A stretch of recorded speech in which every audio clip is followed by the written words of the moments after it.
साथियों, आप सभी को नमस्कार। हम इंडियन ज्योग्राफी पढ़ रहे थे। इंडियन ज्योग्राफी में अपवाह तंत्र को डिस्कस कर रहे थे। आज इसी को हम आगे बढ़ाएंगे और पूरे अपवाह तंत्र को आज हम पढ़ लेंगे। अपवाह तंत्र में हमने अभी तक पढ़ लिया है हिमालय अपवाह तंत्र में गंगा नदी तंत्र को पढ़ लिया था। अपवाह तंत्र की स्टार्टिंग हमने कैसे की थी, तो अपवाह तंत्र को दो भागों में डिवाइड कर लिया था। एक तो सागरीय अभिविन्यास के आधार पर, दूसरा नदियों के उद्गम के आधार पर।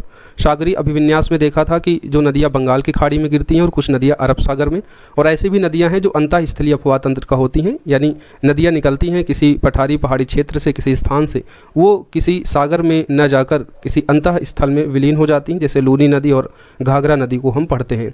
फिर हमने दूसरा जो इसका प्रकार देखा था वो नदियों की उद्गम के आधार पर, यानी भौगोलिक जो प्रकृति है उसके आधार पर।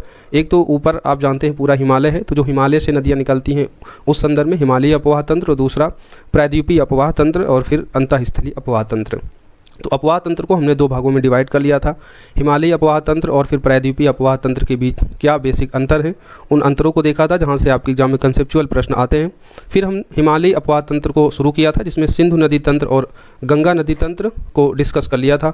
आज हम ब्रह्मपुत्र अपवाह तंत्र को पढ़ेंगे और पूरे प्रायद्वीपीय अपवाह तंत्र को पढ़ लेंगे, और इसी के साथ हमारी ये अपवाह तंत्र का जो टॉपिक है वो खत्म हो जाएगा, समाप्त हो जाएगा। तो आज की ये मैराथन क्लास है। जैसा कि हमने कहा था कि 17 नवंबर को आपका बीपीएससी प्रीलिम्स एग्जाम है, तो बीपीएससी प्रीलिम्स एग्जाम को टारगेट करते हुए 17 नवंबर से पहले 10 से 15 दिन पहले आपका पूरा सिलेबस खत्म हो जाएगा। ये सभी क्लासेज इवोक आईएएस के संकल्प बैच में आपको प्रोवाइड की जा रही हैं। संकल्प बैच जो 17वीं बीपीएससी के लिए टारगेटेड बैच है, जिसमें हम प्रीलिम्स और मेंस दोनों की ही क्लासेज पढ़ रहे हैं। इसकी फीस केवल 499 है, तो जिसे इस बैच को ज्वाइन करना है वो दिए गए नंबर पर कॉल या मैसेज करके इसके बारे में अधिक जानकारी ले सकता है 6306473800 के नंबर पर। ये 70 बीपीएससी प्रीलिम्स और मेंस डेडिकेटेड बैच है। तो चलिए अपनी क्लास को शुरू करते हैं और ब्रह्मपुत्र अपवाह तंत्र को पढ़ते हैं। ब्रह्मपुत्र अपवाह तंत्र को पहले हम इस मैप के थ्रू समझते हैं। हम पूरे ही अपवाह तंत्र को मैप के थ्रू पढ़ रहे हैं ताकि वो लंबे समय तक आपको याद हो। तो ब्रह्मपुत्र नदी एक्चुअली में ये पहले इस नदी का नाम क्या होता है, शांगपो नदी। ये शांगपो नदी तिब्बत के क्षेत्र से निकलती है। तिब्बत में एक मानसरोवर झील है जिसके पास में स्थित है चोमा युंगडुंग ग्लेशियर। मानसरोवर झील ये कैलाश पर्वत श्रेणी आपने पढ़ी होगी, उस कैलाश पर्वत श्रेणी के दक्षिण हिस्से में है जो तिब्बत वाला एरिया है। तो तिब्बत चीन ऑक्युपाइड एरिया से ये निकलती है कैलाश मानसरोवर के पास चोमा युंगडुंग ग्लेशियर से, और ये फिर आगे पूरब की तरफ प्रवाहित होती है। पूरब की तरफ प्रवाहित होते हुए आप यहाँ पर देखेंगे अरुणाचल प्रदेश में मिलेगा आपको नामचा बरवा पर्वत। नामचा बरवा पर्वत के सहारे ये यू टर्न लेती है और यू टर्न लेते हुए भारत में प्रवेश करती है। किस नाम से? दिहांग नदी के नाम से। ये दिहांग नदी आगे प्रवाहित होती है और इसमें दो नदियाँ मिलती हैं। एक नदी आप मिलती है दिबांग नदी, और दूसरी नदी मिलती है इसमें लोहित, जिसको हम खूनी नदी के नाम से भी जानते हैं। ये पासीघाट का क्षेत्र है। पासीघाट के क्षेत्र में ये दिबांग और लोहित नदियाँ जब मिलती हैं तो इसका नाम क्या पड़ जाता है, इस दिहांग नदी का ब्रह्मपुत्र नदी पड़ जाता है। ये ब्रह्मपुत्र नदी आगे बहती है और इसमें कई सारी सहायक नदियाँ मिलती हैं जिनको भी हम बाद में डिस्कस करेंगे। ये ब्रह्मपुत्र आगे बढ़ती है असम होते हुए। अच्छा, यहाँ आप देख रहे हैं भारत के केवल 2 राज्यों में ही ब्रह्मपुत्र नदी प्रवाहित हो रही है। एक अरुणाचल प्रदेश से आगे बढ़ती है तो ये असम में। बाकी अपवाह क्षेत्र इसका काफ़ी बड़ा है। अपवाह क्षेत्र में आप देखेंगे अरुणाचल प्रदेश के अलावा इधर से मेघालय और मणिपुर, ये सभी राज्य देखेंगे। सिक्किम से नदी आकर मिलती है। तो अपवाह क्षेत्र हमने बताया था। अपवाह क्षेत्र या जलग्रहण क्षेत्र क्या होता है, मुख्य नदी में जब सहायक नदियाँ आकर मिलती हैं तो उस पूरे एरिया को, सहायक नदी जहाँ से जल लेकर आती हैं, तो उस पूरे ही क्षेत्र को हम कहते हैं उस नदी का जलग्रहण क्षेत्र या अपवाह क्षेत्र। तो अपवाह क्षेत्र तो आप पूरे पूर्वी भारत में इस ब्रह्मपुत्र नदी का देखेंगे, लेकिन ये नदी मेनली जो प्रवाहित हो रही है भारत की, वो सिर्फ 2 राज्यों में, एक अरुणाचल प्रदेश, दूसरा असम में। असम में ये बहती हुई यहाँ पर 90 डिग्री का टर्न लेती है, बिल्कुल समकोण 90 डिग्री का टर्न लेकर ये बांग्लादेश में प्रवाहित हो जाती है। बांग्लादेश में जब ये 90 डिग्री का टर्न लेकर घूमती है ये असम के पास से, तो इसका नाम हो जाता है जमुना नदी। और यहाँ से आप देखते हैं कि पश्चिम की तरफ से गंगा नदी भी बहती हुई आती है, और गंगा नदी जब बांग्लादेश में प्रवाहित होती है तो इसका नाम पड़ जाता है पद्मा नदी। हमने गंगा नदी तंत्र में इसको डिस्कस किया था। तो पद्मा नदी और ये जमुना नदी जो बांग्लादेश में इस ब्रह्मपुत्र नदी का नाम होता है, दोनों नदियाँ आपस में मिलती हैं। मिलने के बाद फिर से ये दोनों नदियाँ पद्मा नदी के नाम से जानी जाती हैं। आगे एक नदी मणिपुर की पहाड़ियों से निकलकर आती है मेघना नदी, और मेघना नदी जब इस पद्मा नदी से मिल जाती है तो इसकी सम्मिलित धारा बाद में मेघना नदी कहलाती है, और मेघना नदी अंततः बंगाल की खाड़ी में गिरती है और सुंदरबन का डेल्टा, या जिसे गंगा ब्रह्मपुत्र का डेल्टा कहते हैं, वो बनाती है। और ये डेल्टा विश्व का सबसे बड़ा डेल्टा है। तो इस तरीके से इस पूरे मैप को आपने ओवरथ्रू कर लिया होगा। अब हम इसको देख लेते हैं कि स्ट्रक्चर वे में उद्गम कहाँ से होता है। तो कैलाश पर्वत श्रेणी के दक्षिण में मानसरोवर झील के निकट आंगसी ग्लेशियर से निकलती है। यद्यपि इसे चोमा युंगडुंग या यारलुंग हिमनद का भी जल प्राप्त होता है। तो अगर आपसे कभी आंगसी ग्लेशियर दे दे, चोमा युंगडुंग या फिर यारलुंग हिमनद दे दे, तो उन सभी कंडीशनों में आपको सही ऑप्शन तक पहुंचना होगा। कभी कभी आपको आंगसी ग्लेशियर दे देगा और अन्य हिमनद दे देगा या फिर चोमा युंगडुंग दे देगा। क्यों? क्योंकि ये जो ब्रह्मपुत्र नदी है इसको कई हिमनदों का जल प्राप्त होता है। मेनली ये किताबों में आप देखेंगे तो चोमा युंगडुंग ग्लेशियर या आंगसी ग्लेशियर लिखा होता है। तो कैलाश मानसरोवर के पास में स्थित जो आंगसी ग्लेशियर है वहाँ से निकलती है और थोड़ा सा आगे बढ़ती है तो उसी के पास एक है चोमा युंगडुंग ग्लेशियर, और आगे और बढ़ेंगे तो यारलुंग हिमनद पड़ता है, और इन सभी से इस ब्रह्मपुत्र नदी को जल प्राप्त होता है। इसलिए सांगपो नदी तिब्बत में ब्रह्मपुत्र नदी को कहते ही हैं, और इसके साथ इसको हम यारलुंग नदी भी कहते हैं क्योंकि यारलुंग हिमनद का भी इसे जल प्राप्त होता है। तो मानसरोवर झील से ये मेरियन ला दर्रे द्वारा पृथक होता है, इस चीज़ को भी याद रखना। इस नदी का बेसिन मानसरोवर झील से मरियन ला पासेस के द्वारा क्या हो जाता है, सेपरेट हो जाता है। इसकी कुल लंबाई कितनी है तो 2900 किलोमीटर है। भारत में कितनी लंबाई है ये चीज़ आप याद रखना, लगभग 900 किलोमीटर के आसपास है। क्योंकि जो इसकी लंबाई है वो तिब्बत में आप देखेंगे सबसे ज़्यादा, तिब्बत जो चीन ऑक्युपाइड क्षेत्र है उसमें सबसे ज़्यादा ये बहती है, लगभग 1700 किलोमीटर के आसपास। फिर भारत में प्रवेश करती है, अरुणाचल प्रदेश और असम में प्रवाहित होती है जहाँ पर इसकी लंबाई आपको मिलेगी 900 किलोमीटर के आसपास लगभग। फिर बांग्लादेश में प्रवाहित होती है लगभग 300 किलोमीटर के आसपास। इसका जल ग्रहण क्षेत्र देखें तो तिब्बत, भारत और बांग्लादेश में लगभग 5.8 लाख किलोमीटर स्क्वायर है। वहीं भारत में जल ग्रहण क्षेत्र केवल इसका 1.9 लाख किलोमीटर स्क्वायर है। हालांकि जल ग्रहण क्षेत्र आता नहीं है, एक क्रम आता है जल ग्रहण क्षेत्र का लगाने के लिए, इसलिए आपको यहाँ पर बता दिया गया। अंत में हम उस जल ग्रहण क्षेत्र और जो नदियों की लंबाई का क्रम है उसको हम स्पष्ट रूप से वहाँ क्रम लगाकर देख लेंगे। तो हमने उद्गम देख लिया, कैलाश पर्वत श्रेणी के दक्षिण में मानसरोवर झील के निकट आंगसी ग्लेशियर से निकलती है। यद्यपि इसे चोमा युंगडुंग और यारलुंग ग्लेशियर का भी जल प्राप्त होता है। आगे बढ़ते हैं अब हम लोग। नामचा पर्वत के सहारे एक तीखा मोड़ जिसे हम अक्षसंगी मोड़ या यू टर्न कहते हैं, तो एक तीखा मोड़ यानी अक्षसंगी बिल्कुल यू टर्न लेते हुए इस नामचा बरवा के सहारे भारत में प्रवेश करती है। और भारत के किस राज्य से? तो अरुणाचल प्रदेश से। अरुणाचल प्रदेश में ये नदी दिहांग कहलाती है। और आगे पासीघाट जो कि असम में पड़ता है, इसमें दो सहायक नदियाँ आकर मिलती हैं, एक है दिबांग, दूसरी है लोहित। लोहित नदी को हम खूनी नदी के नाम से भी जानते हैं। तो पासीघाट के पास जब इसकी दो सहायक नदियाँ दिबांग और लोहित आकर मिलती हैं तो इसका नाम क्या हो जाता है? ब्रह्मपुत्र नदी पड़ जाता है। सभी चीज़ें इंपॉर्टेंट है, तो नाम से संबंधित यहाँ पर हमने एक पूरा यहाँ बना दिया है एक साथ ही। तिब्बत में इसको सांगपो कहते हैं, अरुणाचल प्रदेश में जब ये प्रवेश करती है तो इसको कहते हैं दिहांग नदी। दिहांग नदी में आगे जब दो सहायक नदियाँ पासीघाट के पास मिलती है, दिबांग और लोहित, तो इनके मिलने से ये धारा ब्रह्मपुत्र नदी कहलाती है। बांग्लादेश में इसका नाम क्या हो जाता है? जमुना नदी। और जमुना नदी में जब गंगा, जिसका बांग्लादेश में नाम पद्मा पड़ जाता है, वो जब मिल जाती है तो संयुक्त धारा ये पद्मा कहलाती है। आगे जब मणिपुर की पहाड़ियों से मेघना नदी आकर मिलती है तो इसकी संयुक्त धारा मेघना नदी कहलाती है। और मेघना नदी ही अंत में बंगाल की खाड़ी में गिरती है और गंगा ब्रह्मपुत्र डेल्टा या फिर सुंदरबन का डेल्टा बनाती है। असम की घाटी में ब्रह्मपुत्र नदी गुम्फित जलमार्ग बनाती है। यह विश्व का सबसे बड़ा नदी द्वीप माजुली द्वीप का निर्माण करती है। अब जरा इसको आप समझिए, गुम्फित जलमार्ग क्या होता है और कैसे इससे दुनिया का सबसे बड़ा नदी द्वीप बनता है। ये कई बार क्वेश्चन आता है। गुम्फित मार्ग का मतलब ये समझिए कि इसमें जो सेडिमेंट होते हैं, ब्रह्मपुत्र में बहुत सारे सेडिमेंट होते हैं, कई सहायक नदियाँ आकर इसमें मिलती हैं, तो इस तरीके के सेडिमेंट यहाँ पर बहुत सारा इकट्ठा हो जाता है आगे असम वाले रीजन में। जब नदी ये आकर बहती है तो सेडिमेंट क्या करता है? इस नदी के जल प्रवाह को क्या करता है? थोड़ा सा मोड़ देता है और ये नदियाँ कुछ इस तरीके से सेडिमेंट के सहारे ऐसे चलने लगती हैं। तो ये कई धारों में डिवाइड कर देता है सेडिमेंट, तो ऐसे गुम्फित मार्ग बन जाता है। आपने कभी महिलाओं की चोटी देखी ना, तो उसके उसी संदर्भ में आप समझिए कि ये गुम्फित मार्ग यानी महिलाओं की चोटी के आकार का ऐसे ही मार्ग बनाती हुई बहती हैं। क्यों? क्योंकि ये सेडिमेंट जो है इन नदियों के मार्ग को बदलते हैं। अब जब ये गुम्फित मार्ग बनाती हैं तो बीच बीच में जो सेडिमेंट है, ये सेडिमेंट नदी द्वीप का निर्माण करते हैं। तो यहाँ पर कई सारे नदी द्वीप बनते हैं, लेकिन इसमें आपको एक नदी द्वीप का नाम याद रखना है, माजुली द्वीप। किस नदी के द्वारा बन रहा है? तो ब्रह्मपुत्र नदी के द्वारा। किसके कारण? क्योंकि यहाँ पर एक गुम्फित जलमार्ग बनाती है, जिसके कारण यहाँ माजुली द्वीप बन रहा है, जो विश्व का सबसे बड़ा नदी द्वीप है। और ये कहाँ पर स्थित है? तो ये असम में स्थित है। तो असम घाटी में ब्रह्मपुत्र नदी गुम्फित जलमार्ग बनाती है, जिसके कारण विश्व का सबसे बड़ा नदी द्वीप माजुली द्वीप का निर्माण होता है। तो कथन कारण में इस तरीके से प्रश्न बन सकता है। ब्रह्मपुत्र नदी की सहायक नदियाँ देख लेते हैं। सहायक नदियों में दो तरीके से हम नदियाँ देखते हैं, एक तो दाईं तरफ से लेफ्ट और दूसरा बाईं ओर से यानी लेफ्ट, और दाईं ओर से यानी राइट साइड से मिलने वाली नदियाँ। अब जरा इस आप मैप को देखिए और आप इसमें एज्यूम कीजिए कि इसका राइट साइड कौन सा होगा, लेफ्ट साइड कौन सा होगा। तो इसका जो मुख है ये है, ठीक, इसका मुख ये साइड है, तो इसका दायां कौन सा हो जाएगा? दायां साइड हो जाएगा ये, दायां हो जाएगा ये, राइट साइड ये हो जाएगा, और इसका लेफ्ट साइड कौन सा हो जाएगा? ये। तो दाएं साइड से मिलने वाली नदियाँ देख लीजिए और बाएं साइड से मिलने वाली ब्रह्मपुत्र की सहायक नदियाँ देख लीजिए। दाएं साइड की नदियाँ देखेंगे तो हम लोग पश्चिम से आएंगे तो सबसे पहले आपको एक नदी मिलेगी तिस्ता नदी, जो सिक्किम में जेमू ग्लेशियर है। जेमू ग्लेशियर को हम चुलामू ग्लेशियर के नाम से भी जानते हैं। तो जेमू हिमनद से निकलती है तिस्ता नदी और ये पश्चिम बंगाल होते हुए फिर बांग्लादेश में ये ब्रह्मपुत्र नदी से मिल जाती है। तिस्ता नदी इंपॉर्टेंट है, कहाँ से निकलती है? सिक्किम के जेमू ग्लेशियर से।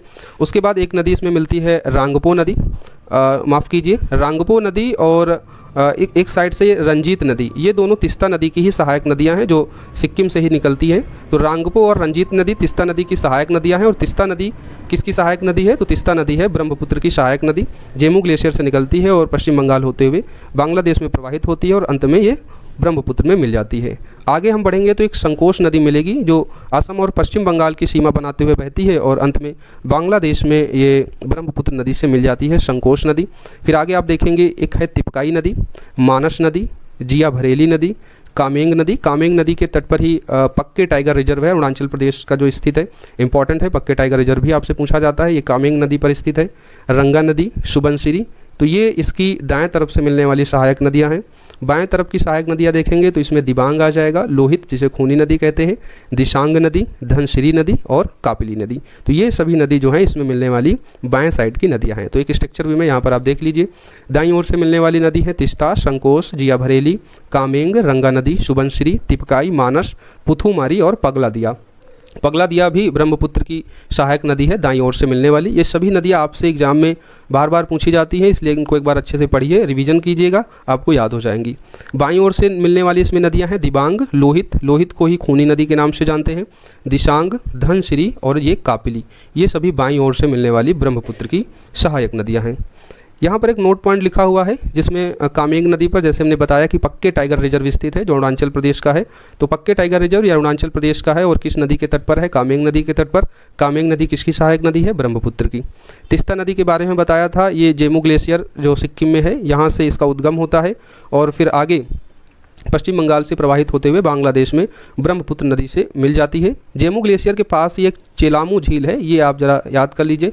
चेलामू झील के बारे में भी पूछा जाता है, कहाँ है? सिक्किम में है। इसकी सहायक नदियाँ देखें तो रांगपो व रंजीत तिस्ता नदी की सहायक नदियाँ हैं। तो इस तरीके से हमने ब्रह्मपुत्र अपवाह नदी तंत्र को देख लिया है। इसमें मेघना नदी, आप इसको भी याद रखिएगा, ये मणिपुर पहाड़ियों से निकलती है, मणिपुर राज्य से। पहले इसका जो नाम होता है वो होता है बराक नदी, जिसको हम सुरमा नदी के नाम से भी जानते हैं। मेघना नदी जो नाम पड़ता है ये आगे नाम पड़ता है जब त्रिपुरा और अन्य जगहों से कई सहायक नदी आकर इसमें मिल जाती हैं। त्रिपुरा से इसमें एक मेन नदी आकर मिलती है जिसका नाम है गुमटी नदी, ये याद रखना। एक हमने गोमती नदी, गंगा नदी अपवाह तंत्र में देखा था, ये नदी है गुमटी नदी जो त्रिपुरा से निकलती है और आगे ये मेघना नदी में मिल जाती है। मेघना नदी की जो मुख्य धारा होती है उसका नाम क्या है? बराक नदी, या जिसको हम सुरमा नदी के नाम से भी जानते हैं। ये बराक और सुरमा नदी कहाँ से निकलती है? मणिपुर की पहाड़ियों से। और ये जब आगे मणिपुर के बाद फिर ये असम और असम के बाद जब बांग्लादेश में प्रवाहित होती है तो इसमें कई सहायक नदी आकर मिलती हैं, जिसमें एक मुख्य नदी कौन सी है? त्रिपुरा की गुमटी नदी। ये सभी सहायक नदियाँ जब इस बराक नदी में मिलती हैं तब इसका नाम क्या पड़ जाता है? मेघना नदी। कहाँ पर? बांग्लादेश में। तो ये चीज़ आप याद रखना, मणिपुर की पहाड़ियों से कौन सी नदी निकलती है? बराक या सुरमा नदी। यही सुरमा नदी आगे चलकर जब इसमें नदियाँ और मिलती हैं सहायक नदी के तौर पर तब ये मेघना नदी कहलाती है। मेघना नदी किसमें मिल जाती है? पद्मा नदी में। और बाद में दोनों की संयुक्त धारा मेघना नदी कहलाती है और फिर मेघना नदी अंत में बंगाल की खाड़ी में गिर जाती है और ये गंगा ब्रह्मपुत्र डेल्टा का निर्माण करती है, जिसे सुंदरबन का डेल्टा भी कहते हैं, जो दुनिया का सबसे बड़ा डेल्टा है। तो ब्रह्मपुत्र अपवाह तंत्र के बारे में हमने पढ़ लिया। इस तरीके से हिमालयी अपवाह तंत्र खत्म होता है। पहले हमने सिंधु नदी तंत्र देखा, फिर गंगा नदी तंत्र और ब्रह्मपुत्र अपवाह तंत्र पढ़ा। अब हम प्रायद्वीपीय अपवाह तंत्र को देखेंगे, पेनिनसुलर ड्रेनेज सिस्टम। प्रायद्वीपीय अपवाह तंत्र को दो भागों में डिवाइड कर देंगे, एक अरब सागर में गिरने वाली नदियाँ और दूसरी बंगाल की खाड़ी में गिरने वाली नदियाँ। ये पूरा पेनिनसुलर प्लेटो होता है, हमने आपको पेनिनसुलर पूरा प्लेटो दिखाया था। इस पेनिनसुलर प्लेटो से दो तरीके की नदियाँ होंगी, कुछ नदियाँ होंगी जो बे ऑफ बंगाल में गिर जाएंगी। अधिकतर जो नदियाँ होती हैं वो बे ऑफ बंगाल में ही गिरती हैं क्योंकि जो भारत का ढाल है वो पूर्व की तरफ है तो नदियाँ जो ज़्यादातर गिरती हैं वो बे ऑफ बंगाल में ही गिरती हैं। कुछ नदियाँ होती हैं जो पश्चिमी घाट से गिरती हैं और फिर एस्चुरी बनाते हुए इस अरब सागर में गिर जाती हैं। और दो नदियाँ देखते हैं जिसमें नर्मदा और ताप्ती जो भ्रंश घाटी में बहती हुई कहाँ गिरती हैं, अरब सागर में। तो अरब सागर और बंगाल की खाड़ी में गिरने वाली नदियाँ हम देखेंगे। सबसे पहले बंगाल की खाड़ी में गिरने वाली नदियाँ पढ़ेंगे, फिर अरब सागर में। यहाँ पर एक आप ओवरथ्रू ले लीजिए कि कौन सी नदियाँ अरब सागर में गिरने वाली नदियाँ हैं और कौन सी बंगाल की खाड़ी में। इस तरीके से भी प्रश्न पूछा जाता है आपसे। प्रश्न एग्जामिनर पूछता है कि निम्नलिखित में कौन सी नदी बंगाल की खाड़ी में गिरने वाली नदी नहीं है, तो आपको 3 दे दी जाती है बंगाल की खाड़ी में गिरने वाली नदी और 1 नदी दे दी जाती है अरब सागर की। तो ये चीज़ भी आपको याद होना चाहिए। बंगाल की खाड़ी में गिरने वाली नदियां हैं स्वर्णरेखा, ब्राह्मणी, वैतरणी, महानदी, नागावली, वंशधारा, गोदावरी, कृष्णा, पेन्नार, कावेरी, वैगई और ताम्रपाणी। ये सभी नदियाँ बंगाल की खाड़ी में डेल्टा बनाती हैं, सीधे बंगाल की खाड़ी में गिरती हैं।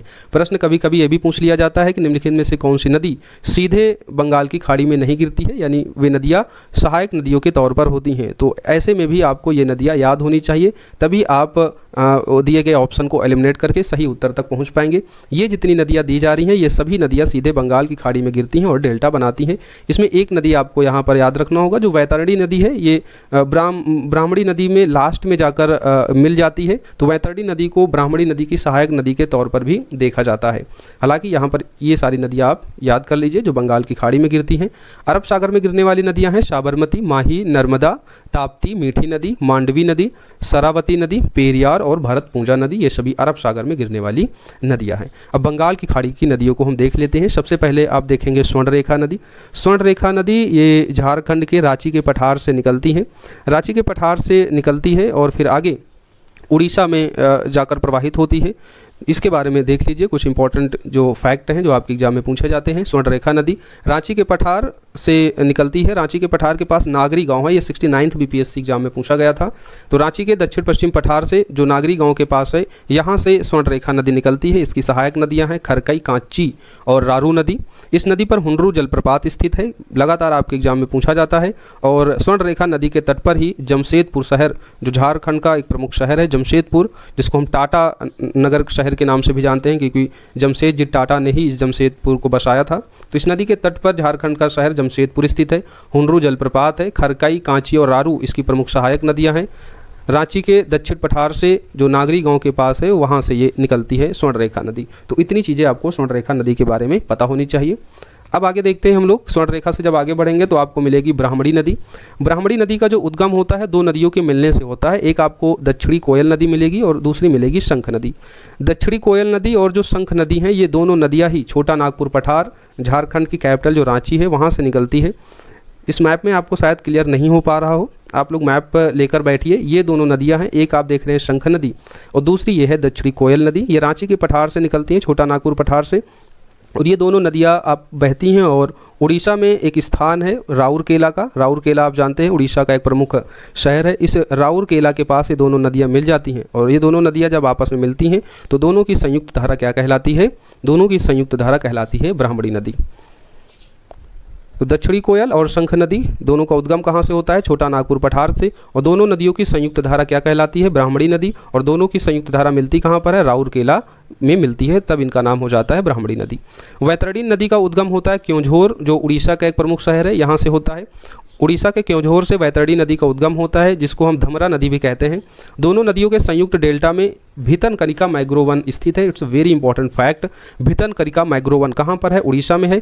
2 नदियों के संयुक्त डेल्टा पर ये बना हुआ है। कौन सी 2 नदियां हैं? एक तो है आपकी ब्राह्मणी, दूसरी है वैतरणी। तो दोनों नदियों के संयुक्त डेल्टा पे ये भितनकनिका मैग्रोवन बना हुआ है उड़ीसा में। वैतरणी नदी ब्राह्मणी नदी की ही सहायक नदी है। ये सबसे लास्ट में बिल्कुल जब डेल्टा बनाने वाली होती है तभी ये वैतरणी नदी सबसे अंत में जो है ब्राह्मणी नदी से मिल जाती है और ये संयुक्त डेल्टा बनाती है और इसी डेल्टा पर भितनकनिका मैग्रोवन स्थित है। दक्षिण कोयल व शंख नदी का उद्गम कहाँ से होता है? छोटा नागपुर पठार से। दोनों नदियाँ राउरकेला उड़ीसा में मिलती हैं, तब इनकी संयुक्त धारा ब्राह्मणी नदी कहलाती है। आगे बढ़ेंगे तो आपको मिलेगी महानदी।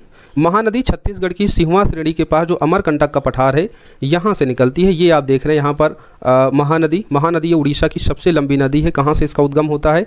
तो सिहवा पर्वत श्रेणी है और इस पर्वत श्रेणी में जो अमरकंटक पठार है, इस अमरकंटक पठार से इस महानदी का उद्गम होता है। और आप यहाँ पर देख रहे हैं एक चीज़, यहाँ पर आप देखिए कि जब ये अमरकंटक पठार से निकलती है तो ये कटोरे का आकार लेकर प्रवाहित होती है, बिल्कुल इस तरीके से। ये मान लीजिए सिहवा की श्रेणी के पास में अमरकंटक का पठार है और यहाँ से निकलती है, तो ये कटोरे नुमा आकार लेकर आगे बढ़ती है। इसीलिए ये जो कटोरा नुमा आकार है इस नदी अपवाह क्षेत्र का, ये राइस कल्टीवेशन यानी चावल के उत्पादन के लिए काफ़ी प्रसिद्ध है। इसलिए हम छत्तीसगढ़ को चावल का कटोरा भी कहते हैं। ऐसा नहीं है कि छत्तीसगढ़ में सबसे ज़्यादा चावल होता है, नहीं। इस नदी प्रवाह का जो ये बाउल नुमा अपवाह क्षेत्र बन रहा है, जो कि राइस कल्टीवेशन के लिए काफ़ी फेमस है, इसकी वजह से हम इसको चावल का कटोरा कहते हैं। तो महानदी का उद्गम कहाँ से होता है? छत्तीसगढ़ की सिहवा श्रेणी के पास अमरकंटक पठार से। सहायक नदियाँ देख लीजिए, काफ़ी इंपॉर्टेंट है इसकी सहायक नदियाँ। शिवनाथ, हंसदेव, मंड, डूब, ईब, जोक, ये सभी बाईं ओर से मिलने वाली सहायक नदियाँ हैं। शिवनाथ, हंसदेव, मंड, डोब, ईब, जोंक, और आगे इसमें दाईं ओर से दो प्रमुख नदियां मिलती हैं, ओंग और तेल नदी। ओंग और तेल नदी इसमें दाईं ओर से मिलने वाली सहायक नदियां हैं। कई बार महानदी की सहायक नदियों के बारे में पूछा गया है, तो याद रखिएगा। दाएं और बाएं भले आपको ना याद हो, कम से कम सहायक नदियाँ तो जरूर याद होनी चाहिए। शिवनाथ, हंसदेव, मंड, ईब, जोंक, ओंग और ये तेल नदी, ये सभी महानदी की सहायक नदियां हैं। एक बार इनको और अच्छे से रिवाइज करेंगे तो सभी चीज़ें याद हो जाएंगी। इस नदी पर दो इंपॉर्टेंट बांध आपको मिलेंगे, एक मिलेगा आपको हीराकुंड बांध और दूसरा मिलेगा आपको टिकरापारा बांध। और दोनों ही बांध आपको उड़ीसा राज्य में मिलेंगे इस महानदी पर, हीराकुंड बांध और टिकरापारा बांध। हीराकुंड बांध ये भारत का सबसे लंबा बांध है, इस चीज़ को याद रखना। हीराकुंड बांध भारत का सबसे लंबा बांध है, महानदी पर स्थित है और किस राज्य में? उड़ीसा में। छत्तीसगढ़ में कटोरे के आकार का बेसिन बनाती है, जो चावल की खेती के लिए प्रसिद्ध है, इसलिए छत्तीसगढ़ को चावल का कटोरा भी कहते हैं। इस नदी के तट पर कटक आप जानते हैं उड़ीसा का प्रमुख शहर है, पुरी और भुवनेश्वर शहर स्थित है। तो महानदी के तट पर आपको उड़ीसा के प्रमुख शहर कटक, पुरी और भुवनेश्वर, ये सभी शहर आपको मिलेंगे। फिर आगे हमने आपको दो नदियाँ बताई थी, एक नागावली और दूसरी नदी बताई थी वंशधारा नदी, जो बंगाल की खाड़ी में सीधे डेल्टा बनाती हैं। दोनों नदियाँ कालाहंडी पठार जो उड़ीसा में है, दोनों नदियाँ उड़ीसा के कालाहंडी पठार से निकलती हैं। यहाँ पर आप देख रहे हैं कालाहंडी पठार जो उड़ीसा में है, यहाँ से दोनों नदियाँ निकलती हैं। ऊपर आप देखेंगे वंशधारा नदी है, उसी के नीचे आप देखेंगे नागावली नदी है। उड़ीसा से ये निकलती हैं, उड़ीसा के कालाहंडी पठार से, फिर आगे ये आंध्र प्रदेश में प्रवाहित होती हैं और फिर डेल्टा का आगे निर्माण करती हैं। तो ये चीज़ आपको याद रखना है कि नागावली वंशधारा नदी किसी की सहायक नदियाँ नहीं है, ये सीधे बंगाल की खाड़ी में डेल्टा बनाती हैं। कहाँ से इनका उद्गम होता है? तो उड़ीसा के कालाहंडी पठार से, और आगे ये फिर आंध्र प्रदेश में डेल्टा बनाती हैं। राइट, तो ये चीज़ आपको याद रखनी है। नागावली वंशधारा नदी, ये कई बार एग्जाम में आपके आ चुका है।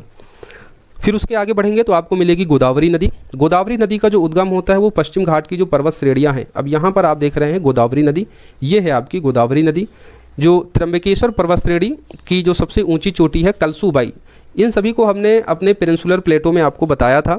कलसूबाई चोटी जो त्र्यंबकेश्वर पर्वत श्रेणी की सबसे ऊंची चोटी है, और ये त्र्यंबकेश्वर पर्वत श्रेणी महाराष्ट्र के आपको नासिक शहर में मिलेगी। तो यहाँ से निकलती है गोदावरी नदी और आगे महाराष्ट्र में प्रवाहित होते हुए ये तेलंगाना में प्रवेश करते हुए, तेलंगाना के बाद ये आंध्र प्रदेश में प्रवेश करते हुए अंत में ये गोदावरी नदी का डेल्टा बनाती है बंगाल की खाड़ी में। राइट, इसकी कुल लंबाई है 1465 किलोमीटर। इसको आप याद रख लीजिए, क्यों? क्योंकि जो गोदावरी नदी है वो दक्षिण प्रायद्वीप की सबसे लंबी नदी मानी जाती है, इसलिए इसको हम दक्षिण की गंगा भी कहते हैं और वृद्ध गंगा भी कहते हैं। तो ये दोनों फैक्ट आपको याद रखना है, वृद्ध गंगा भी कहते हैं, इसको दक्षिण की गंगा भी कहते हैं, और ये प्रायद्वीपीय भारत की सबसे लंबी नदी है। ओवरऑल अगर आपसे भारत की सबसे लंबी नदी पूछेगा तो गंगा नदी। सेकेंड लार्जेस्ट नदी भारत की कौन सी है? तो वो है गोदावरी नदी। और प्रायद्वीपीय भारत की सबसे लंबी नदी पूछेगा तो वो गोदावरी नदी आएगी।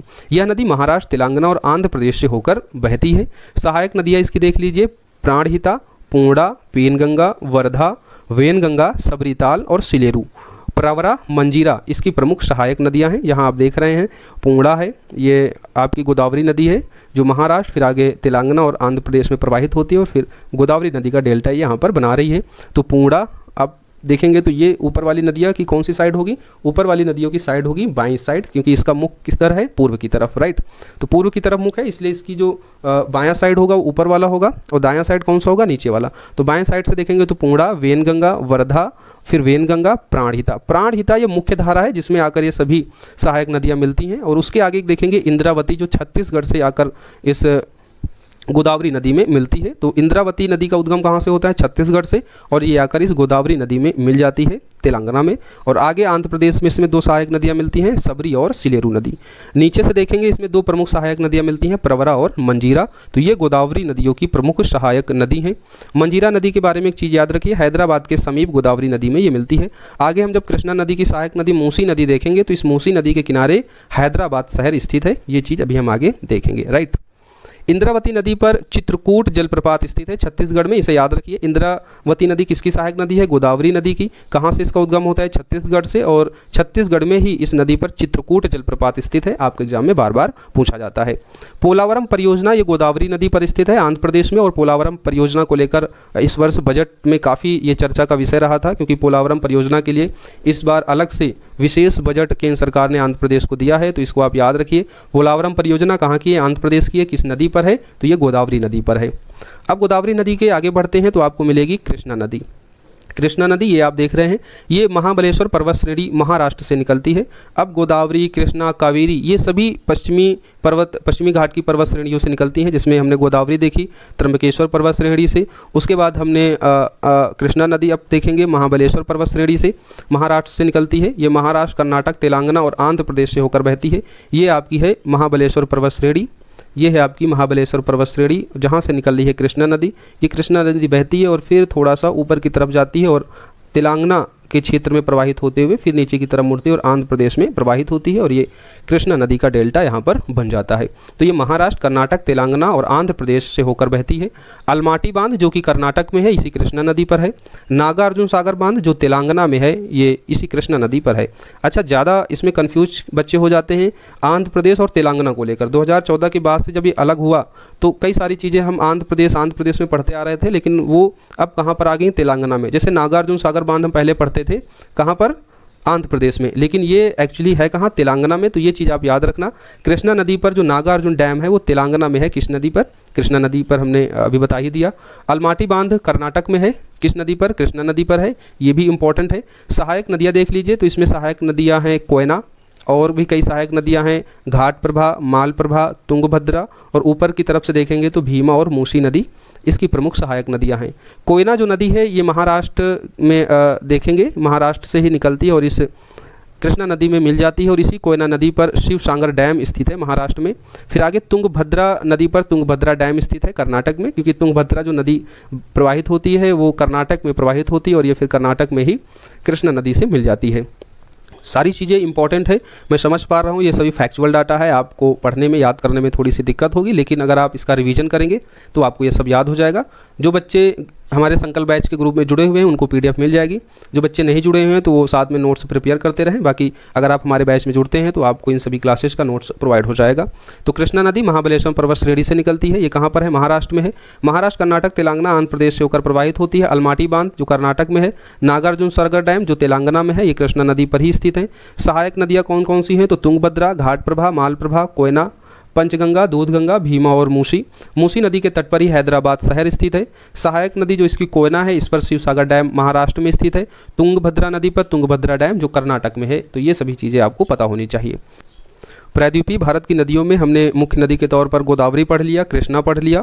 अब हम देखेंगे कावेरी नदी, लेकिन कावेरी नदी से पहले भी एक नदी आप देख लीजिए, पेन्नार नदी, जो कृष्णा नदी के बाद आपको मिलेगी। पेन्नार नदी का जो उद्गम होता है वो नंदी दुर्ग पहाड़ियाँ जो कर्नाटक में स्थित है, यहाँ से इसका उद्गम होता है। अपवाह क्षेत्र इसका आप देखेंगे तो कृष्णा और कावेरी नदी के बीच में मिलेगा, यानी कृष्णा नदी हमने पढ़ लिया है। कृष्णा नदी के बीच जो आपको नदी मिलेगी, इस मैप में आप देखिए कृष्णा नदी है। उसके बाद जो आपको नदी मिलेगी वो मिलेगी पेन्नार नदी, जो कर्नाटक की नंदी दुर्ग पहाड़ी से निकलती है। इस पेन्नार नदी के बाद आपको मिलेगी कावेरी नदी। तो पेन्नार नदी का अपवाद क्षेत्र पूछा जाता है किन दो नदियों के बीच है, तो आप क्या बताएंगे? कृष्णा और कावेरी नदी के बीच में। तो ये चीज़ आपको पेन्नार नदी में मोस्ट इंपॉर्टेंट याद रखना है। सहायक नदी देखेंगे पेन्नार नदी की, तो चित्रावती और पापगनी है। पेन्नार नदी कहाँ पर जाकर मिलती है? तो ये आंध्र प्रदेश के नल्लोर के पास डेल्टा बनाते हुए बंगाल की खाड़ी में गिर जाती है। पेन्नार नदी के बारे में इतनी बातें याद रखना। अब हम कावेरी नदी के बारे में देख लेते हैं। कावेरी नदी का उद्गम ब्रह्मगिरी पहाड़ियाँ जो कर्नाटक कुर्ग जिले में स्थित है, यहाँ से ये नदी निकलती है और फिर आगे बंगाल की खाड़ी में गिर जाती है।